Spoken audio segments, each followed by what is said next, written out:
Hello, everybody. With the September update looming ever so closely, as well as the recent announcement of the Switch release, I wanted to compile some quick and easy to follow tips for all of you newer players. Now, I have tons of content that cover the topics in this video in much more detail. A link to a beginner playlist with those videos is in the top right corner and the description below. The goal for this video is to provide you all with a concise summary of the main points in those videos. Let's get started. Number 1, always be on the move. Movement is absolutely essential to staying alive in Risk of Rain 2. The vast majority of enemies have projectile-based attacks, which, if you stand still for even half a second, will definitely make contact with you. Unless you're playing the engineer, playing around things like bustling fungus are a terrible idea at pretty much every point in a run. I can't stress it enough, you need to be moving, not standing still. Get in the habit of pressing your sprint key immediately after performing actions such as using equipment, skills, and opening chests. The more you're sprinting, the more you'll dodge hits and thus stay alive. Many characters' abilities can be used or charged while sprinting, so there should rarely ever be a time where you aren't holding the sprint key. However, just moving isn't enough. You need to jump as well. Seriously, jump all the time. Not only does this completely negate the attacks of melee enemies, but also gives you a nice boost in momentum and height to better dodge projectiles. Not to mention you can freely look around while you're airborne without losing momentum or moving in a direction that you don't want to. Once you master the art of sprinting and especially jumping, you'll definitely reap the rewards in your runs. Number 2, do not waste time. The biggest learning curve in Risk of Rain 2 is dealing with time. Balancing the choice between staying on a stage to farm for more items versus leaving to not fall behind in time is going to take some time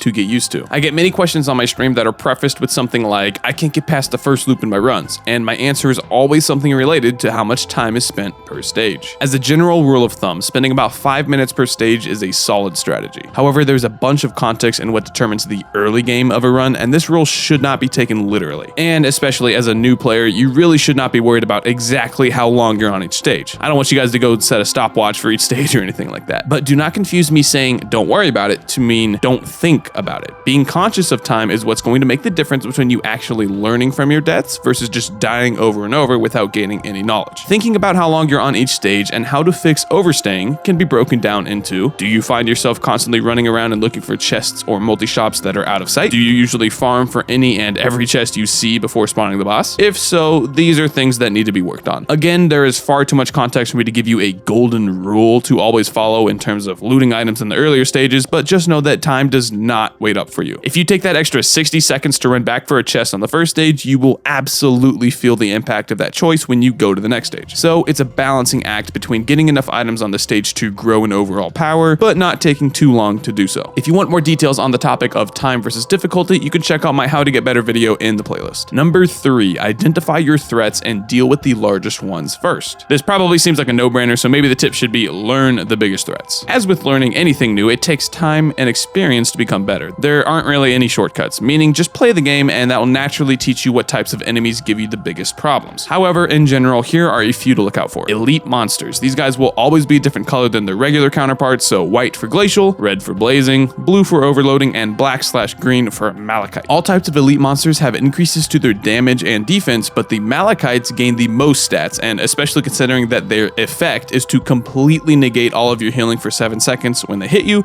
and they easily become the most dangerous out of the bunch. Thankfully, their arrival in the stage is always indicated by a deep bell sound, so whenever you hear that noise or see the black-green color scheme, put your guard up. Another big threat are enemies that shoot multiple projectiles. Shotgunning, or the process of hitting or being hit by multiple shots at the same time, is a common mechanic across games. In Risk of Rain 2, shotgunning absolutely exists. So by putting yourself against a wall or below targets that shoot multiple shots simultaneously, such as Elder Lemurians and Greater Wisps, you are just asking to die. So as you play, be on the lookout for enemies that shoot stuff at you. See more than one shot? Don't stand near them and treat them as top priority on your threat list. Now, single shots that deal high damage, such as golem beams, are definitely a threat, but being one shot by massive damage isn't as big an issue in this game as with others because of a hidden mechanic called one-shot protection. So long as you are at or above 90% of your combined max health, which is simply your regular health plus any shields you have, you cannot die to a single instance of damage. Keyword is single, because if you take a huge hit which brings you to 10% of your health from one-shot protection, there is no buffer to it. If you take another hit right after, even if it's only a few frames or milliseconds after, you have the chance of dying. So it's best to avoid every shot you can. Just know that one-shot protection is a thing. Also, barrier is separate from your combined max health, so it won't mess with your one-shot protection at all. Barrier is that little bit of extra health that's yellow you get from the Topaz Brooch and Aegis items. Last but not least here, number 4, it's not all about the damage. Understanding which items to take and why you take them is an integral part to getting better. Stacking damage item after damage item may seem like the best strategy on paper because, after all, if you kill things before they kill you, then what's the need to do anything else? But in reality, you won't be killing things nearly as fast as you think as a new player, and your overall power in a given run comes from the combination of damage, defense, and mobility. To me, mobility is the best form of defense. There are mechanics in the game, such as blocking and just simple damage reduction, but relying on those mechanics to save you will end up getting you killed when it matters the most. So the best strategy is to simply never get hit. Yeah, it sounds silly and maybe not feasible, but moving around and dodging things, as we've already gone over, is the best way to stay alive. There isn't a way to tank everything in Risk of Rain 2. Rather, you should aim to dodge everything instead. My point is this: mobility items can be just as important as damage items. Just because you see a soldier syringe and crit glasses in a multi-shop doesn't mean you automatically take them over the energy drink that's sitting on the other side. Now, in most situations in the early game, you absolutely should prioritize damage over mobility, but as the run progresses, you cannot forget about mobility. If you're brand new or still struggling to better determine how to choose items from a multi-shop, or really just know the overall power of items in general, you can check out my complete item and equipment tier list where I go over literally every single item in the game and explain their strengths, weaknesses, give them a rating, and all that stuff. Alright, and that about does it with my Risk of Rain 2 beginner's guide. If you have any questions, feel free to leave a comment below. I read them all, so I will help you resolve any issues you may have, no problem. However, the better place to receive real-time help would be over on my stream at twitch.tv/Woolie Gaming, where I will do my best to answer any and all questions relating to the game. Also, if you want to just, come and hang out, have fun, it's not a bad place to be. Speaking of hanging out, join our Discord. There are plenty of ways to ask questions or talk about the game, as well as get notifications when I go live on Twitch or upload a new video here on YouTube just by joining our Discord server. Links to both my Twitch and the Discord server are down below. Thank you for watching.